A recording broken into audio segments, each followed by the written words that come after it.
আমাদের এই এলাকার যারা বড় রাজনৈতিক নেতা ছিলেন, মাওলানা আব্দুল হামিদ খান ভাসানী, শেখ মুজিবুর রহমান, ওনারা কিন্তু আপনার পাকিস্তান আন্দোলনে খুব বড় ক্রিটিক্যাল রোল প্লে করেছেন। কলকাতায় সোহরাওয়ার্দী সাহেব ছিলেন। তো যারা লম্বা সময় পাকিস্তান আন্দোলন করলেন, লাহোর রেজলিউশনের উপরে ভিত্তি করে 47-এ পাকিস্তান রাষ্ট্র হয়েছে, হবার পরে 2 বছরের মাথায় এমন কি ঘটলো যে ওই মানুষগুলো ওই দল থেকে বের হয়ে এসে নতুন দল করলেন, আওয়ামী মুসলিম লীগ করলেন 49-এর 23শে জুনে? এটা একটা প্রশ্ন।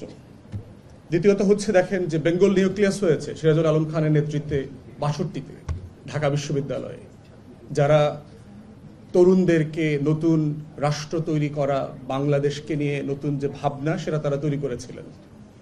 71-এ মুক্তির লড়াই হয়ে গেল এবং যারা এই তরুণ মুক্তিযোদ্ধারা ছিলেন, 72-এ এসেই সেই ছাত্রলীগ ভেঙে জাসদের জন্ম হয়ে গেল। ওয়াই? কেন? যারা একসাথে বসে লড়াই করেছেন তারা সাডেনলি আলাদা হয়ে গেলেন কেন? এবং শুধু আলাদা হয়ে যান নাই, শেখ মুজিবের সরকারকে আপনার প্রচন্ড রকম করে সশস্ত্রভাবে এই রাষ্ট্রকে, সরকারকে তারা চ্যালেঞ্জ করেছেন এবং সকল ধরনের আপনার আর্মড স্ট্রাগল বলতে যা বোঝায় সিভিল ওয়ার টাইপ তারা করেছেন। কেন করলেন? থার্ড হচ্ছে 90 বড় ঘটনা ঘটেছে, স্বৈরাচার বিরোধী আন্দোলন হয়েছে এখানে। আন্দোলনের সময় 3 জোটের যে রূপরেখা ছিল, সেই রূপরেখার ভিত্তিতে বাংলাদেশ পরিচালিত হবার যে লড়াই ছিল, সবাই মিলে যারা স্বৈরাচার বিরোধী আন্দোলন করলেন, তারাই কেন আবার 91-র পরে 2-3 বছরের মাথায় নিজেরা আন্দোলনে সংঘাতে জড়িয়ে গেলেন? এই প্রশ্নগুলো যদি আমাদের কাছে পরিষ্কার না থাকে, তাহলে 24কে ঘিরে দায় ও দরদের যে রাজনীতির প্রশ্ন আলোচিত হচ্ছে তরুণদের মাঝে, এখানে নর্থ সাউথের ছেলেমেয়েরা আছে, ফ্যাকাল্টি আছে, যারা হিস্টোরিক রোল প্লে করেছে এই মনসুন আপরাইজিংয়ে, তাদের এই বাংলাদেশ 2 গড়বার স্বপ্নটাও আবার ভ্যানিশ না হয়ে যায়। এটার জন্য তরুণদের জন্য এটা খুব বোঝা জরুরি। এই যে হিস্ট্রি কেন ইম্পর্টেন্ট, হিস্ট্রি কেন আমাদের, হিস্ট্রি হচ্ছে আমাদের মিরর, আমাদের আগের জেনারেশনের আয়নাটা হচ্ছে ইতিহাস। এবং ওই ইতিহাস দিয়ে আমাকে বারবার বোঝার চেষ্টা করতে হচ্ছে যে আমাদের পূর্বপুরুষরা বারবার কোন জায়গাতে হোঁচট খেয়েছেন, বারবার কোথায় ফেল করেছেন, বারবার এমন কি করেছেন যেটা না করলে পারতেন, এবং বারবার সেই জায়গাগুলো আমরা কেন মানছি না।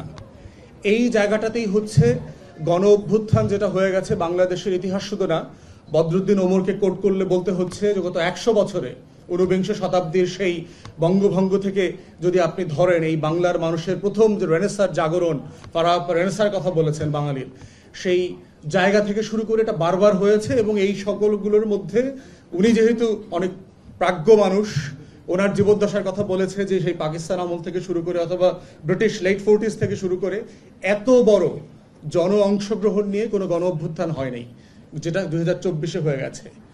তাহলে 8 মাস পরে এসে আগেই তো ভালো ছিলাম, এই কেমন দেশ, এটা কি চেয়েছিলাম, কি হইল, তরুণরা কি করছে, নিজেরা বিভক্ত হয়ে গেছে, সরকারি বিশ্ববিদ্যালয়, বেসরকারি বিশ্ববিদ্যালয়, জাতীয় বিশ্ববিদ্যালয়, যার মতো করে লড়াই করছে, আন্দোলন করছে, দাবি দাওয়া নিয়ে আসছে, একজনের বিরুদ্ধে আরেকজন দাঁড়াচ্ছে।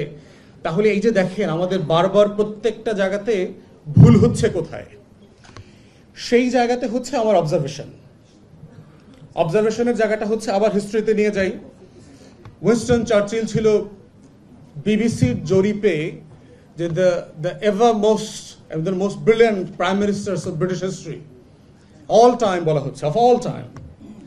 তো সেই চার্চিল সেকেন্ড ওয়ার্ল্ড ওয়ারে led the nation to victory, allied force কে ইউনিফাই করা, even despite the cold war, Soviet Union and the western bloc সবাইকে নিয়ে যুদ্ধে নিয়ে আসছে একসাথে, একটা লোকাল ফ্যাসিস্ট এবং নাৎসি বিরোধী যে অ্যালাইড ফোর্স করেছে। and he was so brilliant leading the nation to victory, the whole of the allied force to victory। কিন্তু সেই উইনস্টন চার্চিল দেখেন যুদ্ধের পরে 45-এ নির্বাচনে হেরে গেল, লেবার পার্টির ক্লেমেন্ট অ্যাটলি ক্ষমতায় চলে আসলেন। Why? Is it the British people is so ungrateful? তারা আসলে চার্চিলের কন্ট্রিবিউশনকে ডিনাই করছে, মানছে না, অথবা মনে করছে যে না, what's wrong with it? এবং এটার মধ্য দিয়েই হচ্ছে বুঝতে হবে যে আমার 47-এর আকাঙ্ক্ষা, আমার 71-এর আকাঙ্ক্ষা, আমার 90-এর আকাঙ্ক্ষা, আমার 24-এর আকাঙ্ক্ষাগুলো বারবার কোথায় হোঁচট খাচ্ছে। যুদ্ধের সময়কার আকাঙ্ক্ষা এবং নেতৃত্বের ধরন যুদ্ধের পরবর্তী আকাঙ্ক্ষা এবং নেতৃত্বের ধরনের মধ্যে তফাৎ থাকতে হবে। এই জন্য দেখবেন যে ব্রিটিশ ইকোনমিতে যখন মানে ইকোনমি নিয়ে কথা বলে যে জিডিপির গ্রোথ, ইনফ্লেশন, এইটা সেটা, ডেভেলপমেন্ট, এগুলোর কিন্তু ওয়ার টাইম গ্রোথ আছে, পিস টাইম গ্রোথ আছে। GDP during the war time আর ডিউরিং দ্য পিস টাইম, দেখবে তারা এটা বলে। কেন বলে? কারণ যুদ্ধের সময়কার একটা নিজস্ব ইকোনমি আছে। যুদ্ধের সময় দেখেন যে London has been bombed out, ইন্ডাস্ট্রিগুলো ধ্বংস হয়ে গেছে, but at the same time military sanders led economy কিন্তু ডেভেলপ করে ওই সময়। আপনি দেখবেন যে despite all the inflation of the last 20-25 years, 2007-8 Lehman ব্রাদার্সের কলাপসের পরেই আপনি মিলিটারি ইন্ডাস্ট্রিয়াল কমপ্লেক্স দেখেন আমেরিকাতে had a huge flow of GDP of দাও, কারণ সে আফগানিস্তানে যুদ্ধ করছে, ইরাকে যুদ্ধ করছে। আপনার পেন্টাগন প্ল্যান করে 9/11-এর আগে 8-10টা মুসলিম কান্ট্রি বোমবার্ড করে একদম বুলডোজ করে দেবে প্ল্যান করেছে। সো দেখেন এই যে ওয়ার টাইম এবং পিস টাইমের ইকোনমির যে growth, and it covers with the leadership as well. এইখানে হচ্ছে চার্চিলের failure. He was a brilliant leader leading the nation through the war into victory, yet failed to deliver how to rebuild the country afterwards. That was his failure. সে কোনো visionary plan দিতে পারে নাই, জাতিকে কোনো আকাঙ্ক্ষা, কোনো গল্প বলতে পারে নাই, স্বপ্ন বলতে পারে নাই, যেই স্বপ্ন দিয়ে যুদ্ধের পরে এই দেশটাকে গড়া যাবে, তৈরি করা যাবে। কারণ যুদ্ধ কি করেছে? সবাইকে গরিব করে দিয়েছে। একটা যুদ্ধ কি করে? একটা সচ্ছল মানুষকে তার আর্টিজান, তার ক্রাফট, তার বিজনেস, তার স্কিল সবগুলোকে সে খেয়ে ফেলে। এখানে জিল্লুর ভাই ছিলেন ইকোনমিক্সের যে প্রফেসর, ওনারা এটা আরো ভালো এক্সপ্লেইন করতে পারবেন। তো আমারটা দোকানটা ধ্বংস হয়ে গেছে, এই ধ্বংসটা যেন না হয় এইটার কাজ চার্চিল করেছে। তাতে কি? কালকে আমি খাবো কি? তাহলে দেখেন 24-এর গণ অভ্যুত্থান দেখবেন যে তরুণদের এবং যুবকদের এবং মুরব্বীদের জেনারেশনের গ্যাপের চিন্তা, ভাষা, শব্দ, আকাঙ্ক্ষা কিভাবে বদলে দিয়েছে। আপনাদের চোখে হয়তো কদিন আগে একটা পলিটিক্যাল জরিপ করেছে কিনা, চোখে দেখবেন যে ব্রেইন ইনোভেশন মিলে একটা জরিপ করেছে যে কালকে ভোট হলে কাকে ভোট দেবেন আপনারা। সেখানে বিভিন্ন দলের ব্যাপারে একটা ফ্র্যাকশন পার্সেন্টেজ বলেছে, 16, 11, এরকম 5, 7। 61% বলেছে yet to decide। পৃথিবীতে যেখানে ডেমোক্রেসির চর্চা হয় আপনি কোথাও দেখবেন না 10, 15, 20%-এর উপর সুইং থাকে। তাহলে চিন্তা করে দেখেন 24-এর গণ অভ্যুত্থান আমার আকাঙ্ক্ষাকে কিভাবে রিফ্লেক্ট করছে, যে এখানকার সার্টেনলি জরিপকে বলছি না দিস ইজ সলিড এক্সক্লুসিভ, তার কোনো ডেটা ম্যানিপুলেশন নাই, অথবা ভুল নাই, অথবা এরর পার্সেন্টেজ নাই, সব আছে। ডিসপাইট অল দিস বলছি যে 61% সুইং যারা এখনো yet to decide, এরা কারা? এরাই হচ্ছে আমার পপুলেশনের ওই 65% যার বয়স 35-40-এর নিচে and never voted, যারা কখনো ভোট দেয় নাই। তারা আই হেট পলিটিক্স জেনারেশনের ছিল, yet became political through the uprising। তার আকাঙ্ক্ষা এবং আমার 71-এর আকাঙ্ক্ষা, ব্যবসা, চেতনা, এটা একরকম না। এর মানে এটা না সে 71-কে অস্বীকার করছে, এর মানে এটা না সে 40-এর দশকে পাকিস্তান আন্দোলন, 47-এর রাষ্ট্র গঠন প্রক্রিয়াকে অস্বীকার করছে, এর মানে এটা না গত শতাব্দীতে আমার যে পূর্বপুরুষের যে আন্দোলন, লড়াই ছিল, ঢাকা বিশ্ববিদ্যালয়ের প্রতিষ্ঠা, নবাব সলিমুল্লাহর অবদানকে অস্বীকার করছে। এটার মানে হচ্ছে এইটা যে সে একটা নতুন আকাঙ্ক্ষার জায়গা থেকে বাংলাদেশকে দেখতে চাচ্ছে, যে আকাঙ্ক্ষাটার ভাষা সে পলিটিক্যাল লিডারশিপের কাছ থেকে শুনতে পাচ্ছে না স্যাডলি। এবং এটাই হচ্ছে জেনারেশনাল গ্যাপ তৈরি করছে ভাষায়, আকাঙ্ক্ষায়, লিডারশিপের স্বপ্নে। তো সেই জায়গাতেই আমরা দেখতে পাচ্ছি যে তরুণদের যে বাংলাদেশ দুই গড়বার আকাঙ্ক্ষা, দায় ও দরদের রাজনীতির কথা বলছে। এই জন্য দেখেন what a difference of languages. আপনি দেখেন আমাদের ছেলেমেয়েরা, এই তরুণের রেভলিউশনারিজরা দেয়ালে দেয়ালে লিখেছে। আমি যেহেতু পলিটিক্যাল কারণে সারা বাংলাদেশে যাই, সারা দেশ সফর করি, আমি I read the wall writings very closely. আমি কোথাও একটা ওয়াল রাইটিং দেখি নাই যে অবিলম্বে নির্বাচন দেন। আপনারা যদি দ্বিমত করে থাকেন দয়া করে একটা ছবি তুলে আমাকে পাঠাবেন, সাংবাদিক ভাইরা আছে। এর মানে কি তরুণরা নির্বাচন চায় না, তারা ভোট চায় না, তারা গণতন্ত্র চায় না? মানে তা না।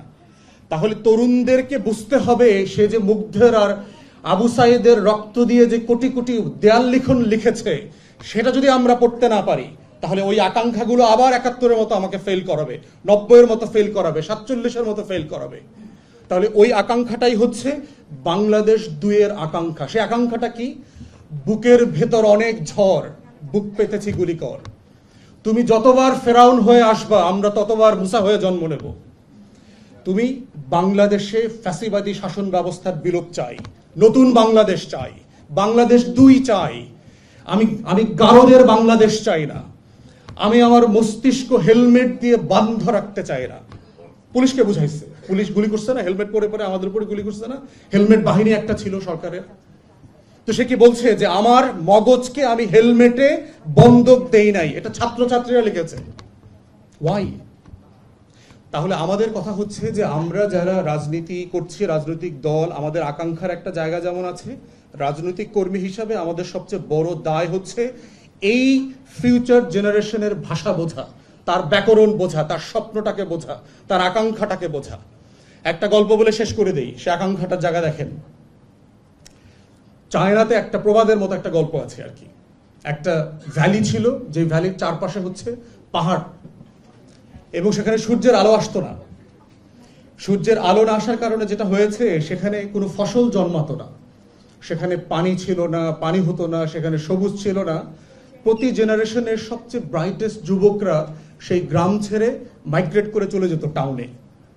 And the old man of the tribe came about a great idea যে how to keep them here in the village, in the valley, কিভাবে তাদেরকে রাখবো।